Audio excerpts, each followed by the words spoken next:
Hello दोस्तों, नमस्कार। SM किसी चैनल में मैं आप सभी लोगों का दिल से बहुत बहुत स्वागत करता हूँ।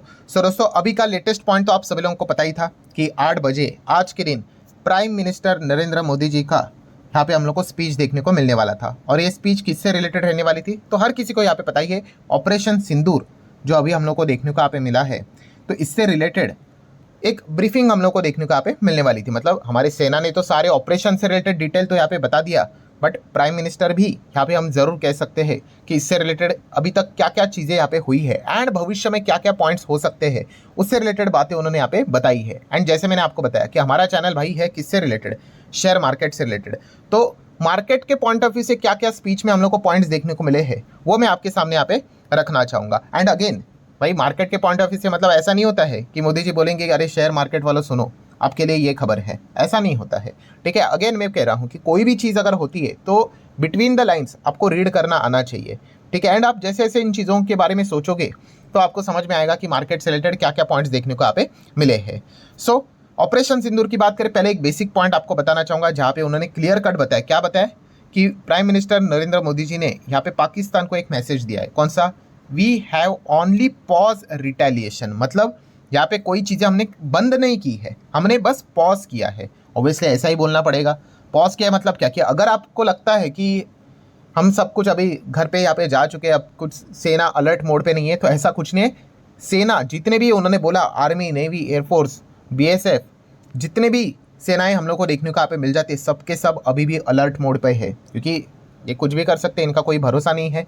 ठीक है, एंड उसी के साथ साथ उनने एक क्लियर कट मैसेज यहाँ पे दिया है। कौन सा? कि ये जो ऑपरेशन सिंदूर है ये न्यू टेरर पॉलिसी है। न्यू टेरर पॉलिसी क्या बताती है?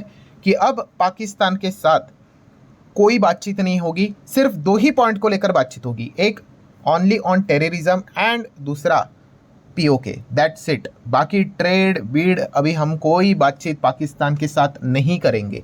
ये बातें खुद प्राइम मिनिस्टर जी ने आज के स्पीच में यहाँ पे बोली है। सो जैसे मैंने आपको कहा दोस्तों कि स्टॉक मार्केट से रिलेटेड अगर मैं यहाँ पे बात कर लूँ दोस्तों, तो यहाँ पे आप कह सकते हो 3-4 पॉइंट्स हम लोग को देखने को यहाँ पे मिल रहा है और एक एक पॉइंट को अभी हम लोग यहाँ पे कवर करने वाले। देखिए, पॉइंट नंबर 1 की अगर मैं बात करूँ, जैसे अभी मैंने आप लोगों को बताया कि उन्होंने बताया कि हम लोग अलर्ट मोड पे हैं। ठीक है, एंड जिस प्रकार का रवैया मतलब हम कह सकते हैं पाकिस्तान का यहाँ पे रहता है, हमें ऐसा ही यहाँ पे अलर्ट मोड पे यहाँ पे रहना पड़ेगा। एंड इस वक्त तो वॉर नहीं हुई है।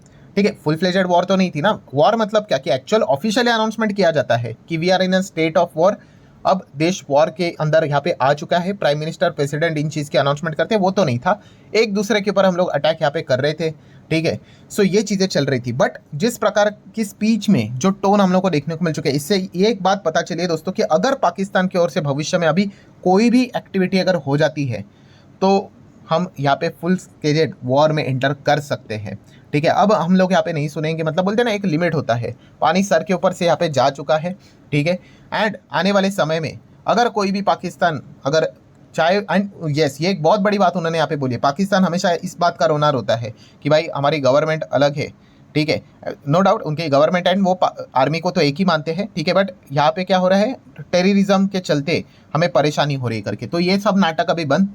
ठीक है, चाहे गवर्नमेंट हो चाहे टेररिस्ट हो, किसी ने भी अटैक किया, सीधा ये माना जाएगा कि भाई गवर्नमेंट के थ्रू ही ये सारी चीज़ें यहाँ पे हो रही है। अभी हम लोग यहाँ पे कुछ सुनने वाले हैं नहीं कि आपका ये जो रोना है, कई सालों से हम लोग सुन रहे हैं कि हम टेररिज्म विक्टिम कंट्री है, ये हो वो है करके। सभी लोगों को पता है कि आपके आर्मी फोटोग्राफ्स अवेलेबल है भाई, कि जो टेररिस्ट यहाँ पे जो मरे थे, ठीक है, उनकी जो अंतिम यात्रा होती है उसमें क्लियर कट आप देख सकते हो कि पाकिस्तानी आर्मी, इनफैक्ट उनके जो कॉफिन्स देखने को मिल जाते हैं। ठीक है, उसके ऊपर पाकिस्तान का फ्लैग देखने को मिल जाता है, गार्ड ऑफ ऑनर मिलता है उनको। तो ये तो जो रोना चल रहा है इनका कई समय से, तो वो अभी यहाँ पे टॉलरेट यहाँ पे नहीं किया जाएगा। मतलब अभी अगर कभी भी पाकिस्तान अटैक करता है तो हो सकता है दोस्तों कि बहुत बड़े युद्ध के दिशा में हम लोग चले जाए। ठीक है, अभी ये एक पॉइंट ऐसा भी है कि चाइना इस चीज़ को लेकर थोड़ा बहुत खुश भी हो सकता है। क्यों? क्योंकि उनको लिए तो एक बहुत अच्छा पॉइंट मिल गया। चाइना को जब भी लगेगा कि हमारे देश के खिलाफ, उनके देश के खिलाफ मतलब उनके बिजनेस के खिलाफ अगर कुछ हो रहा है एंड रिप्लेसमेंट में इंडिया जा रहा है, तो कुछ ना कुछ वो चीज़ें यहाँ पे बड़े लेवल पे करवा भी सकता है। बट ये एक पॉइंट आपको पता होना चाहिए। दैन अगर हम लोग सेकेंड पॉइंट की अगर बात करें दोस्तों, तो दोस्तों वो है, यस, इस बात का जिक्र प्राइम मिनिस्टर नरेंद्र मोदी जी ने यहाँ पे किया कि new age of warfare. Yes, we are enter into the new era. New era मतलब क्या है? कि देखिए, जो लड़ाई का जो तरीका है, हम नए एज के वॉरफेयर में यहाँ पे एंटर कर चुके हैं। मतलब देखिए जो मैं बात करता हूँ ना, future oriented business, new age technology, sunrise technology. Ultimately share market मतलब क्या भाई, बिजनेस ही तो है। अगर कोई कंपनियां अगर आज के ज़माने में तलवार बनाती है, ठीक है, तो उस कंपनी का क्या बिजनेस ज़्यादा चलेगा क्या? कौन तलवार से लड़ाई करता है आज के ज़माने में? नहीं ना। आज के ज़माने में क्या है, नए नए हथियार जो कंपनियां यहाँ पे बनाती है, जो लड़ाई में इस्तेमाल होते हैं, उनका धंधा चलेगा। So prime minister Modi ji की भी बात करते, उन्होंने इस पॉइंट का जिक्र जरूर किया है कि अभी की जो लड़ाई थी, इसमें ये भी दुनिया को हम लोगों ने दिखा दिया कि हम नए टाइप की जो इक्विपमेंट्स होते हैं, जो जो चीज़ें लगती है, उससे हम लोग लड़ने में पूरी तरीके से सक्षम है। मतलब क्या है, जैसे अभी मैंने आपको बताया कि आप यहाँ पे देख सकते हो, जो मॉडर्न वॉरफेयर जो हम लोग कहते हैं ना, नई टेक्नोलॉजी ड्रिवन जो चीज़ें यहाँ पे रहती है, यस, उस पर इंडिया ज़बरदस्त तरीके से अभी हम लोग को आगे बढ़ते हुए देखने को यहाँ पे मिल रहा है। मतलब मैं एग्जांपल भी देना चाहूँगा जिनको समझ में नहीं आ रहा है, कि जैसे कि एकदम पुराने ज़माने में चले जाओ तो लोग कैसे लड़ाई करते थे, एक दूसरे को मारना है तो वो पत्थर फेंक के मारते थे, ठीक है, नुकीले पत्थर बनाते थे और एक दूसरे को मारते थे। शिकार भी ऐसे ही किया करते थे। फिर उसके बाद हम लोगों ने क्या क्या बनाया चीज़ें, अलग अलग हथियार बनाए, बो एरो बना दिया, ठीक है, ये लाठी बना दिया, भाले बना दिए बहुत सारे, ठीक है, देन तलवारें बना दी, ठीक है, देन एक्स बना दिए यहाँ पे, ठीक है। तो इस चीज़ के चलते फिर बाद में हम लोग को लड़ाई होती हुई देखने को यहाँ पे मिलती थी। फिर बाद में क्या आ गया, बंदूकें आ गई। ऐसे पुराने टाइप के हम लोग को बंदूकें देखने को यहाँ पे मिलती थी वर्ल्ड वॉर 1-2 के टाइम पे, ठीक है।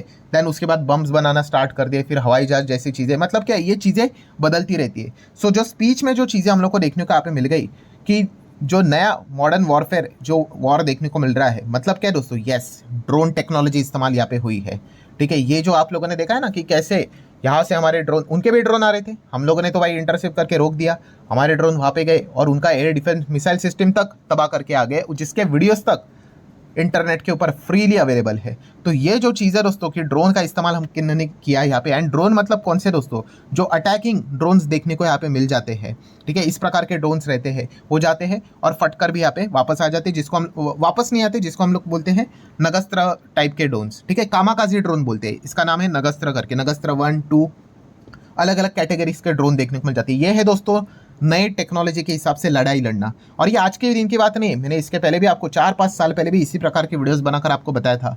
फ्यूचर के बारे में सोचो कि आगे भविष्य में लड़ाई कैसे होने वाली है, और सोचो, ठीक है, क्योंकि आगे आने वाले भविष्य में ऐसा नहीं होने वाला है कि इंसान, ठीक है, इंसान तो लड़ाई के लिए रहते ही है, बट इस प्रकार के इक्विपमेंट्स जिसके पास ज़्यादा है, वो भाई आने वाले समय में क्या करने वाला है, वॉर से रिलेटेड चीज़ें ज़्यादा मतलब डोमिनेट करते हुए देखने को यहाँ पे मिलने वाला है। देन सिमुलेटर्स आप लोगों को इस प्रकार के देखने को मिल जाएंगे सीखने के लिए। तो कौन कौन सी कंपनीज हम लोग को देखने को मिल जाती है जो इस प्रकार के बिजनेसेस में वर्क करती है आपको ट्रेनिंग के हिसाब से, तो आप उनको चाहो तो स्टडी कर सकते हैं। जैसे कि जेन टेक्नोलॉजी जैसी कंपनी है जो कि इनमें काम करते हुए देखने को मिल जाती है। देन उसी के साथ साथ नगस्त्र 1 की अगर हम लोग बात करें, ठीक है, ये जो ड्रोन है, ये मेड इन इंडिया टाइप के ड्रोन्स हम लोग को देखने को यहाँ पे मिल जाते हैं। इसका ऑर्डर किसके पास रहता है, सोलार इंडस्ट्री जैसी कंपनी है, आप सभी लोग यहाँ पे देख सकते हैं। डिफेंस प्रोडक्ट सोलार इंडस्ट्री का नगस्त्र 1, नगस्त्र 2, इसमें ये कंपनी काम करते हुए देखने को यहाँ पे मिल जाती है। देन अगर हम लोग यहाँ पे बात करें दोस्तों, उसके पहले आज के दिन सुबह 11 बजे के आसपास let's learn stock market and finance इस चैनल पे एक नया वीडियो अपलोड यहाँ पे हो चुका है। अगर आपने नहीं देखा तो उसको देख लेना, उस वीडियो का लिंक मैंने ऊपर आई बटन पे यहाँ पे देखे रखा हुआ है। तो ठीक है, ड्रोन से रिलेटेड ये चीज़ें देखने को मिल गई। देन एचएल की अगर बात करें तो एचएल भी हम सभी लोगों को, जैसे कि रुस्तम 2 की अगर बात कर ले तो उसमें भी एचएल अभी अपना फर्स्ट ड्रोन बनाने से रिलेटेड चीज़ें करते हुए देखने को यहाँ पे मिल रहा है। नो डाउट उनका मेजर जो रोजी रोटी है वो तो भाई तेजस फाइटर जेट्स, हेलीकॉप्टर्स, उसका मेंटेनेंस ओवरहॉलिंग से रिलेटेड रहता है, बट फिर भी ड्रोन सेगमेंट में भी वो अपना काम यहाँ पे कर रहे हैं। देन दोस्तों अभी की जो लड़ाई देखने को मिली थी उसमें किसने एक और इंपॉर्टेंट रोल प्ले किया था, यस, सैटेलाइट ने ज़बरदस्त। इनफैक्ट सैटेलाइट की तरह की अगर हम लोग यहाँ पे बात करें कि इतना परफेक्ट हम लोग को चीज़ें समझ में कैसे आती कि कौन कहाँ पे है, तो इसमें भी सैटेलाइट का बहुत बड़ा योगदान होता है। अगर आपने देखी होगी ब्रीफिंग जो कि आर्म फोर्सेस ने यहाँ पे की थी कल के दिन, कि बिफोर एंड आफ्टर, कि पहले पाकिस्तान में ऐसे ऐसे नक्शे में चीज़ें देखने को मिलती थी, हमारे टारगेट्स देखे और अभी आफ्टर देख लीजिए। तो ये सारे इमेजेस कहाँ से आए, थोड़ी ना कैमरे से लेते, सैटेलाइट से लेते हैं सारे इमेजेस, ठीक है। तो सैटेलाइट का बहुत बड़ा योगदान रहता है दोस्तों। तो इसमें BEL जैसे कंपनी हम लोग को काम करते हुए देखने को मिल जाती है। अभी ये इंडस्ट्री काफ़ी बड़ी है जहाँ पे aerospace, then satellite communication, defence, इसमें भी ये कंपनी मतलब अलग अलग लेवल पे काम करते हुए देखने को मिल जाती है, जिसमें आपको रडार जैसी चीज़ें भी देखने को यहाँ पे मिल जाती है, ठीक है। मतलब बताने का मकसद क्या है दोस्तों, इन कंपनीज का योगदान हम लोग को इन सब में डायरेक्टली इनडायरेक्टली देखने को मिल जाता है। तीसरे पॉइंट की अगर हम लोग बात करें, मार्केट पॉइंट ऑफ व्यू से अगर बात कर लो तो आत्मनिर्भर in defence, yes, prime minister Narendra Modi ji के स्पीच में ये पॉइंट हम लोग को बार बार देखने को मिल रहा था कि आत्मनिर्भर बनना डिफेंस के मामले में कितना ज़रूरी है, कंपलसरी है भाई, कंपलसरी। ठीक है, आप दूसरों के ऊपर भरोसा रखकर वॉर लड़ ही नहीं सकते। एंड इसीलिए दोस्तों यही एक क्लियर कट इंडिकेशन है कि आने वाले समय में डिफेंस बजट और हमारा बढ़ने वाला है। वैसे भी डिसेंटली हर साल हम लोग बढ़ाने की कोशिश करते ही रहते हैं, बट और ज़्यादा अब नेक्स्ट जब बजट यहाँ पे आएगा तो ये डिफेंस बजट कई गुना तक हम लोग को बढ़ते हुए देखने को मिल सकता है। जैसे मैं बार बार बोलता हूँ कि भाई हमारा डिफेंस बजट एटलीस्ट $100 बिलियन का होना चाहिए, जो अभी भी 70-75 बिलियन डॉलर के आसपास ही रेंग रहा है। तो ये और बढ़ना चाहिए, और खास करके इस प्रकार की जो गतिविधियां यहाँ पे हुई हैं, ठीक है। एंड अब ऊपर से बांग्लादेश जैसा देश भी नाचने लग गया है भाई, इतना सा देश, ठीक है। ऊपर से चाइना ने क्लियर कट सपोर्ट किया था किसको, वो तो हम सभी लोगों को पता ही है कि आने वाले समय में हर किसी के साथ हम लोग को लड़ना यहाँ पे पड़ेगा। तो हमारा डिफेंस सिस्टम काफ़ी स्ट्रांग होना चाहिए। एंड डिफेंस सिस्टम मतलब क्या, ये इस प्रकार की न्यू एज टेक्नोलॉजी जैसी चीज़ें, इक्विपमेंट जैसी चीज़ें, इसके ऊपर भारी भरकम खर्चा करना पड़ेगा, इन्वेस्ट करना पड़ेगा। सो जो ये डिफेंस कंपनीज है दोस्तों, भविष्य में इनके लिए और भी मजबूत ऑर्डर्स बुक हम लोग को यहाँ पे आते हुए देखने को यहाँ पे मिलने वाले, क्योंकि बाहर जितने भी कंपनीज हम लोग को देखने को मिल जाती है, आप उनके ऊपर रिलाई करके युद्ध तो नहीं लड़ सकते, बहुत बड़ा युद्ध लड़ना है करके तो नहीं, छोटा मोटा चीज़ें तो यहाँ पे ठीक है। सो आने वाले समय में हम लोग जरूर कह सकते हैं दोस्तों, डिफेंस कंपनीज के लिए भी और भी ज़बरदस्त तरीके से हम लोग को ऑर्डर्स मिलते हुए देखने को यहाँ पे मिल सकते हैं सरकार की ओर से, बट इसके लिए डिफेंस बजट यहाँ पे बढ़ना पड़ेगा।